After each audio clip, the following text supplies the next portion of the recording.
तो नाज़रीन, बात हो रही है ईरानी सदर का ये दौरा कि जिसके तनाजुर में आज का ये प्रोग्राम और जिसमें हम यकीनी तौर पर वो देखेंगे कि मुस्तकबिल में क्या कुछ पाकिस्तान के लिए हो सकता है। वो दुनिया के जो कि यकीनी तौर पर ईरान से वो तेल के जो इस वक्त सबसे बड़ी और सबसे इंपॉर्टेंट कमोडिटी के तौर पर सामने आया है, वो महंगे दामों खरीदने पर मजबूर हुई और जिसके बाद दुनिया की जब चीखें निकली तो पाकिस्तान ने आगे कदम बढ़ाया और दुनिया को वो दिखाया जो शायद इससे पहले वो खुद भी एक्सपेक्ट ना करते हों। पाकिस्तान ने वो दुश्मन के जो कि बरसों से दिहाइयों से एक दूसरे के खिलाफ थे, एक दूसरे के साथ बैठना नहीं चाहते थे, लेकिन पाकिस्तान उनको मुज़ाकराती टेबल पर ले आया। तो इसी पर गुफ्तगू करने के लिए जुल्फ़िकार अली भट्टी साहब हमारे साथ मौजूद हैं।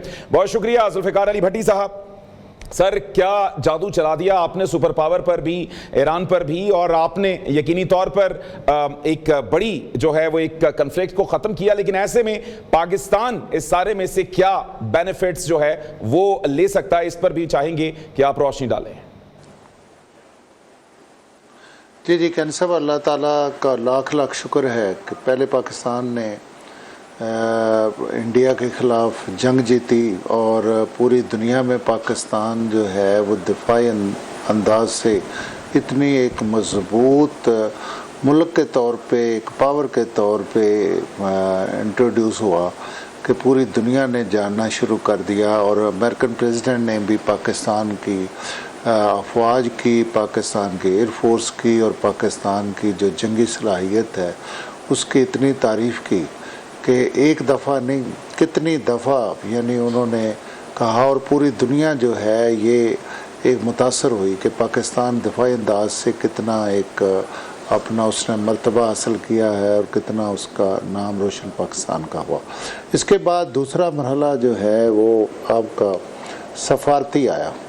सफारती मरहले में भी पाकिस्तान ने बतौर सालिस और वो मामला जो कि देखें अमेरिका ईरान का मोर देन 40 ईयर्स का एक मामला था और कोई ये किसी को ये शाबा तक नहीं था कि ये मामला जो है वो हल की तरफ जाएगा। पूरी दुनिया जो है उसकी मईशत, पूरी दुनिया का अमन और पूरी दुनिया जो है वो मुतासर हो रही थी। अल्लाह ताला ने हमारे प्राइम मिनिस्टर शहबाज शरीफ साहब को, हमारे फील्ड मार्शल आसिम मुनीर साहब और उनकी टीम को एक ऐसी शानदार कामयाबी दी कि आज वो तारीख़ में लिखा गया है। ये सदियों में ऐसा काम होता है और पाकिस्तान जो है वो आपको पता है, पाकिस्तान का पासपोर्ट भी, पाकिस्तान का नाम भी, पाकिस्तान जो है जिसका एतराफ़ जो है वो पूरी दुनिया ने किया और एक कामयाबी अल्लाह ताला ने हमें दी।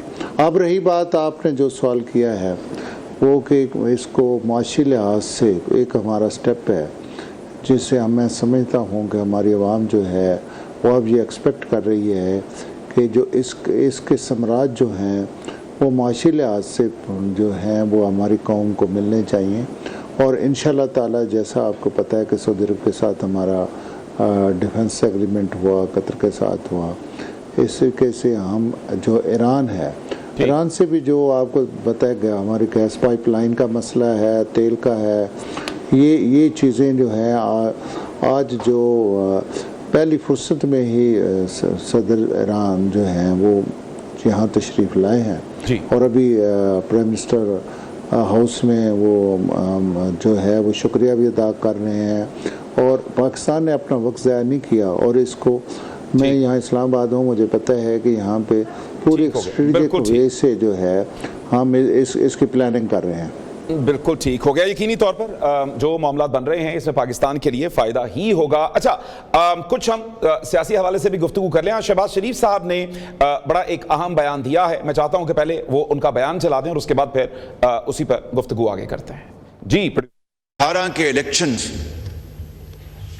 की तहकीकात कर लें, अगर उसमें 2018 के इलेक्शन में अगर भरपूर तौर पर वो जादूगरी नहीं हुई और बक्से नहीं भरे गए और पट्टे पहनाकर लोगों को इस्लामाबाद नहीं लाया गया और धमकियां दी गईं, 2018 के इलेक्शन उठा के देख लें।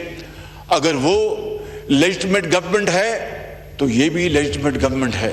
जनाब स्पीकर, और अगर इनको बहुत शौक है तहकीकात का तो 2018 से शुरू करते हैं, उसके बाद 2024 के इलेक्शन में भी हम आ जाते हैं।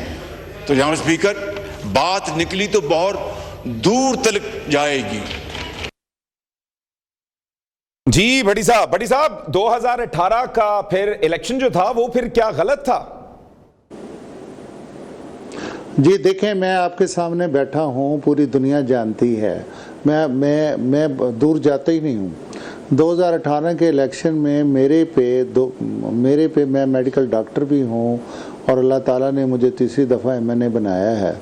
मेरे पे भी 2 दहशतगर्दी के पर्चे और मेरे 3 बेटों पे और मेरी वाइफ पे भी दहशतगर्दी का पर्चा दिया गया। नंबर 1।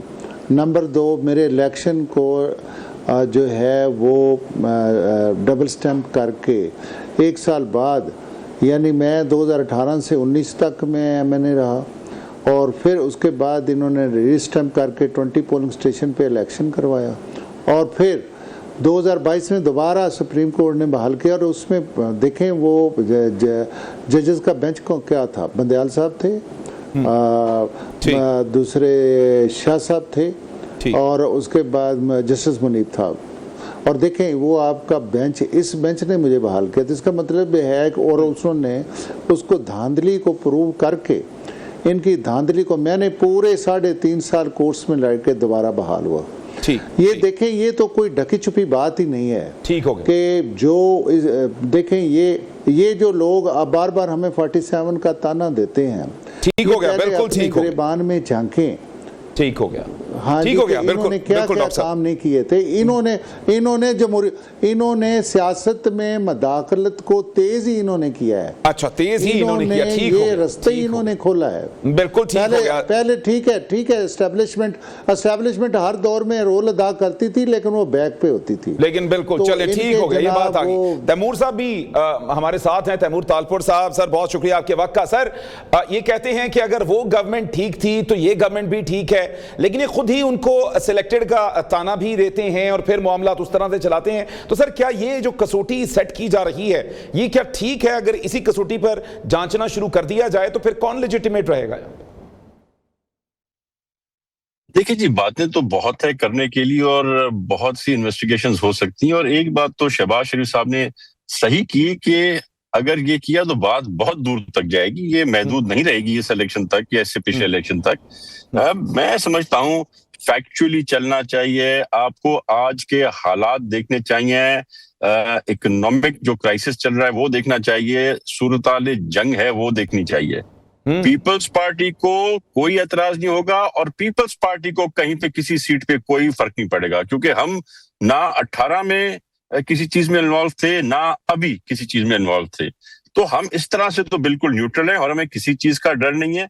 पर जरूर मैं समझता हूं कि ये चीजें हो नहीं सकती। आपके ख्याल से अगर ये इंक्वायरीज हुई, उसका जो भी रिजल्ट आएगा, तो क्या आप फिर से 2018 के इलेक्शन को आप नल एंड वॉइड कर देंगे, या जो अभी इलेक्शन हुआ है 3 साल पहले आप इसको नल एंड वॉइड कर देंगे? कुछ भी नहीं कर सकते आप। मेरे ख्याल से आप ऐसे तरीकेकार निकालें, फ्यूचरिस्टिक अपना थिंकिंग रखें कि आने वाला जो इलेक्शन होगा कम से कम उसमें कोई 19-20 ना हो सके, कोई फॉर्म 45, 46, 47 चेंज ना हो सके, कोई भी ताकत उस इलेक्शन के प्रोसेस को, उसकी ट्रांसपेरेंसी को खराब ना कर सके। तो मेरे ख्याल से ये बातें जो हैं कर सकते हैं हम, पर ये बातों पे इंप्लीमेंट होना ही नहीं है। तो let's think about something that can actually be done.